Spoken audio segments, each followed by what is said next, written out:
Goeiemôre. Wat 'n voorreg om weer vanmôre op hierdie Saterdagoggend met u te kan praat. Dis vandag 7 Maart 2026 en ek wil graag vir jou die volgende vraag vra. En ek praat eers met myself. Leef jy en ek ook met blydskap?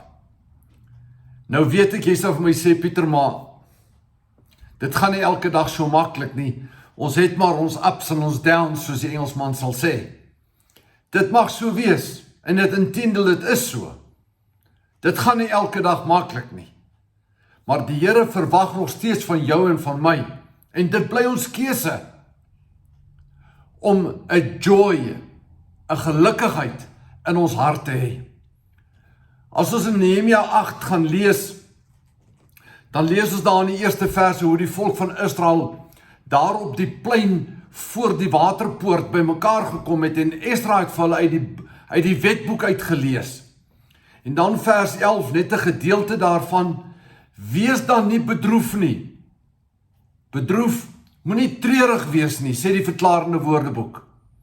Want die blydskap in die Here, dit is julle beskutting. Met ander woorde, gaan dien die Here met 'n blydskap, met 'n gelukkigheid in jou hart, en dan sal hy jou beskerm.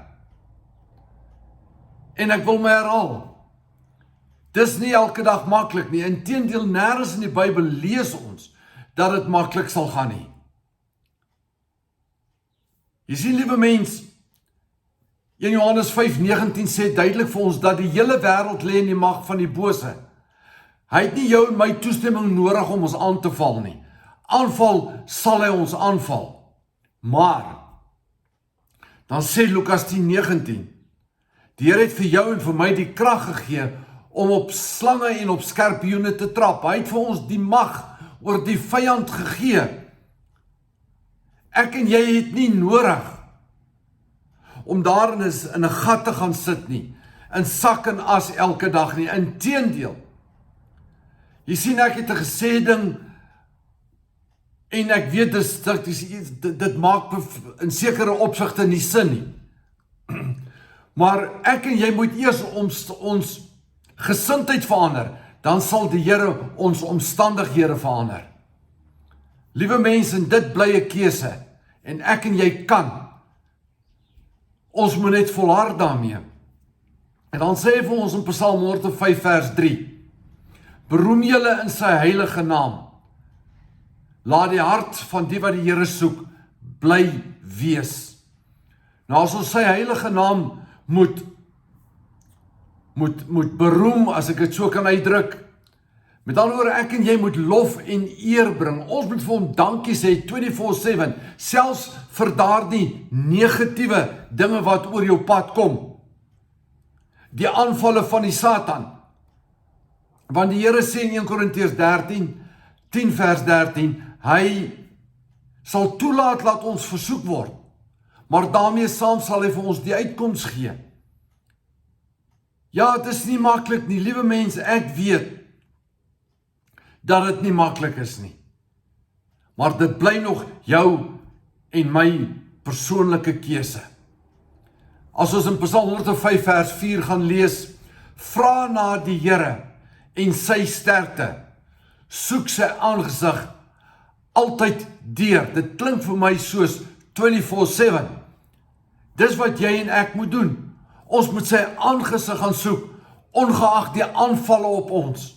Ek en jy kan oorwin. Met hom aan ons sy. Wie kan teen ons wees? Niemand nie. Die Here sal ons paaie vir ons gelyk maak. Ja, ek weet, jy sal nou dalk vir my wil sê, maar Pieter, die Here beantwoord nie ons gebede nie. Regtig? Ek weet, Jesaja 55:8 sê, sy gedagtes is nie ons gedagtes nie, sy weë is nie ons weë nie. Op sy tyd, op die perfekte tyd, sal hy jou gebede beantwoord. Liewe mens, ek wil jou vandag bemoedig, moenie daar in 'n gat gaan sit. Soek die Here se aangesig 24/7, 365. En gee aan hom al die eer, selfs vir daardie negatiewe dinge wat in jou lewe gebeur, wetende dat hy in beheer is van jou lewe. Baie dankie dat jy vandag na my geluister het. Shalom.